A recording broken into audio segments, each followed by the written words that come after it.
يا صباح الفل، عاملين ايه؟ يا رب دايما تكونوا كويسين. عشتوني جدا من الفيديو اللي فات، وشكرا جدا على تعليقاتكم وتفاعلكم.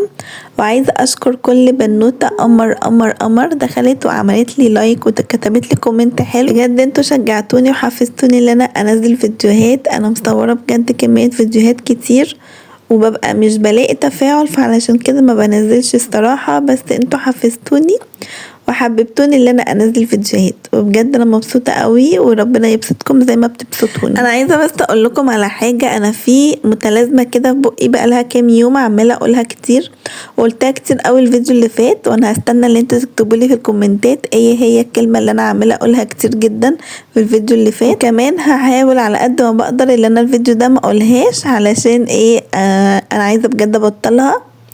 بس انا قلتها ممكن يكون مرتين لحد دلوقتي، فربنا يستر بقى واكمل الفيديو من غير ما اقولها خالص. بس انتوا لو عارفين المتلازمه اللي في بق اليومين دول، يا ريت تكتبولي في الكومنت. وانتوا ايه المتلازمه اللي عندكم اللي انتوا عمالين تقولوها كل شويه وكذا مره يعني كذا مره بترددوها وانتوا بتتكلموا؟ اكيد كل واحد فينا بيجي عليه وقت بيبقى فيه متلازمه معينه عمال يقولها عمال على بطال، حتى لو هي مثلا كلمه او افيه مثلا او جملة معينة بتقوليها كتير. لو انتوا عندكم المتلازمة دي دلوقتي، اللي تكتبوها لي في الكومنت وتقولولي انتوا بتقولوا ايه، وربنا يستر بقى واكمل بقية الفيديو على قد ما بقدر وانا ما بقولهاش. انا بمسك لساني والله بجد بالعافية. بصوا بقى، النهاردة كده يوم بسيط وحلو قوي، وانا هخرج النهاردة فهاخدكم معايا. هيبقى في فلوج كده بسيط، هاخدكم معايا المكان اللي انا رايحاه. كملوا معايا بقى بقية الفيديو، وهستنى رأيكم تحت في الكومنت. حبيت بقى النهاردة افطر فطار بقى تاني اغير، حبيت ان انا اعمل كده. حطيت جبنة قريش وعليها زعتر سوري وعليها زيت زيتون. الزعتر السوري تحفة تحفة تحفة بجد، بيودي الجبنة القريش في حتة تانية خالص، بيبقى طعمه حلو قوي، وانا بجد بحبه جدا جدا جدا. حطيت عليها بقى شوية كده زيت زيتون مش كتير وبس كده، بجد كده طعمها خطير. وكلتها بالخيار والجزر، ما كلتش عيش النهاردة. وعملت جنبها طبعا الشاي بلبن المتين بتاعي، علشان اعرف بقى ان انا اكمل بقية اليوم وكده. انا عايزة والله اغير الشاي بلبن ده وافطر مثلا اشرب حاجة تانية، اشرب نسكافيه، اشرب قهوة، اشرب شاي اخضر. بس مش عارفة، انا لو ما شربتش شاي بلبن على مدار اليوم احس ان انا في حاجة ناقصاني ومودي مش حلو. مش عارفة، في حاجة غلط. انا قلت بقى ارغي معاكم على ما نوصل. كنت رايحة زايد، انا قلت ارغي معاكم بقى على ما اوصل. كنت محتارة الصراحة اللي احنا نتغدى ايه، بس جربنا اكل يعني جديد. هو مش جديد، هو محل جديد كنا اول مرة نجربه، بس بصراحة ما عجبنيش خالص. فتعالوا معايا بقى كملوا بقية الفلوج وانتوا هتشوفوا انا اكلت ايه. مطعم كان اسمه كرك بوي. بس بصراحة هو انا حاسة ان هو كان المفروض يبقى متخصص شاي، بس شاي الكرك ما كانش ليه لازمة اصلا اللي هو يعمل اكل ابدا، لان بجد الاكل ما طلعش حلو خالص خالص خالص. بصوا المطعم كان شكله تحفة، الاجواء اللي فيه حلوة قوي، هو الستايل بتاعه كان حلو، وكان عجبني الديكورات كده والبراد الكبير، ودوت كان عامل فيه شاي كرك. الشاي كان طعمه حلو للي اول مرة يدوقه، للي ما يعرفش اصلا طريقة عمايله. بس انا عملته قبل كده في البيت، اللي انا عاملاه في البيت طلع طعمه احلى، وكمان ما كلفنيش حاجة. يعني احنا جبنا كوباية كده صغيرة عادية، كانت ب85 جنيه. فليه يعني احنا جبنا كوباية واحدة علشان انا كنت عايزة اشرب الماتشا، كنت عايزة اجربها وجربتها، وهتشوفوا بقى انا جبتها بايه. هنا بقى كنا منتظرين الاكل وقعدنا حبة حلوين، يعني قعدنا اكتر من نص ساعة، ليه معرفش. والمكان كمان جوه كانوا فاتحين التكييف، بس كان الجو ساقعة، فقلنا نقعد برا. يعني برا الجو احسن من جوه بكتير، وكمان الاسعار كانت مبالغ فيها. ما عجبنيش لا خالص. يعني قلت لاحمد اللي انا بعمل الاكل زي ده واحسن منه، وبجد والله العظيم طعمه احلى من الاكل اللي احنا كلناه ده.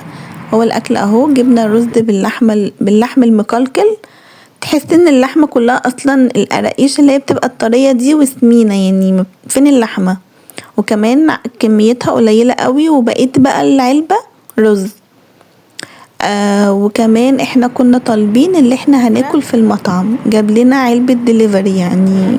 لا الخدمة كانت وحشة جدا جدا جدا، وكمان الترابيزات لما الناس بتاكل وبتقوم بيسيبوا بقى العلب بتاعتهم او في وايبس او في مناديل او في اي حاجة بتسيبها على الترابيزة ومفيش حد بيجي يشيلها. يعني انت ممكن تقعدي عليها وتاكلي كمان وهي محطوطة ومحدش بيجي يشيلها. فالخدمة بجد وحشة جدا جدا جدا.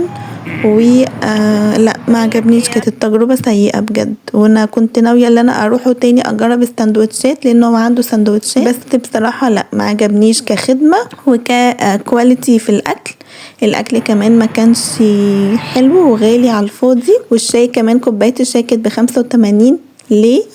كانت غالية جدا وما فيش خدمة اصلا. هو بس المكان الديكورات والمكان والحاجات بتاعته كده كانت شكلها حلو وشيك وكانت ستايل مختلف، بس كبقية الحاجة بقى لا ما عجبنيش بصراحة. ودي بقى القطة كانت قاعدة معانا على الترابيزة برضو، كانت عمالة تيجي علينا كده. احنا كنا طبعا عشان انت قاعدة في الشارع تمام، بس انا ما اتبسطتش بصراحة من الاكل ولا من المطعم ولا من الخدمة ولا بصراحة. تجربة زيرو تحت زيرو. كمان خلصنا بقى اكلنا وقمنا، واحنا اول مرة ناكل برا او تاني مرة، لان احنا جربنا برضو مطعم كان اسمه الفريب برضو كان وحش خالص. دي تاني مرة نروح نتغدى برا، ناكل برا يعني ونقوم جعانين. احنا مشبعناش بجد. كانت في كمية رز رهيبة، وفي بقى كام قطعة بالظبط، كام قطعة فراخ ولحمة. كنا جايبين رز باللحم المقلقل اصلا بالسمين المقلقل، يعني ما فيهاش لحمة اصلا، وبالفراخ كام قطعة بالظبط تتعد. يعني احنا قمنا جعانين، فاحمد كان عايز يطلب حاجة تانية، فقلت له لا تعالى نقوم من هنا ونروح ناكل اي ديزرت حلو وخلاص. فتمشينا كده شوية قدام وقعدنا بقى خدت طبعا معايا كوباية الشاي الكرك لان كانت لسه جاية وسخنة يعني. فاحنا اول ما جبناها قمنا. بصراحة القعدة ما كانتش برا الطف حاجة، واحنا كنا مصدومين ومتضايقين من الاكل يعني غالي وما اتبسطتيش. يعني انت عارفة لما تدفعي فلوس وتتبسطي تمام، لكن انت دفعتي ومش مبسوطة. بس رحنا بقى شربت، انا طلبت اسمه ايه ده، اسمه ايه يا رب انا نسيت، ماتشا. طلبتها بالكوكونات وبجد طلعت خطيرة.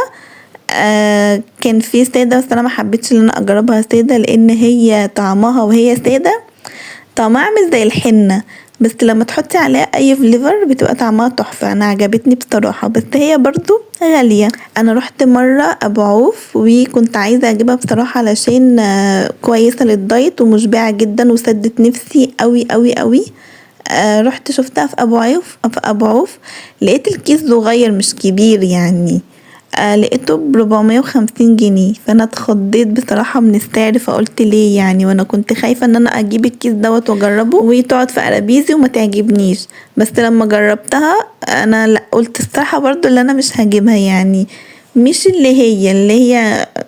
هي بتسد النفس وكده، بس طعمها مش احسن حاجة بصراحة. فهي فعلا الماتشا واخدة صيت على الفاضي. بس انت لو حابة ان انت تجربيها زي حالاتي وشبطتي فيها، جربيها باي فليفر انت بتحبيه. كان في بالكوكونات وكان في كذا فليفر، بس ما تجيبهاش سادة مش هتعجبك. بس والقعدة بقى كانت جميلة، واليوم بصراحة كان حلو لان قعدت انا واحمد كده ونتكلم مع بعض ونرغي ونهزر ونتصور وكده يعني. كان بصراحة اليوم كان حلو، بس هو اللي ضايقنا هو بس الاكل ما كانش الطف حاجة. وكنا قايمين جعانين، بس لما جبنا ديزرت الدنيا بقت كويسة يعني.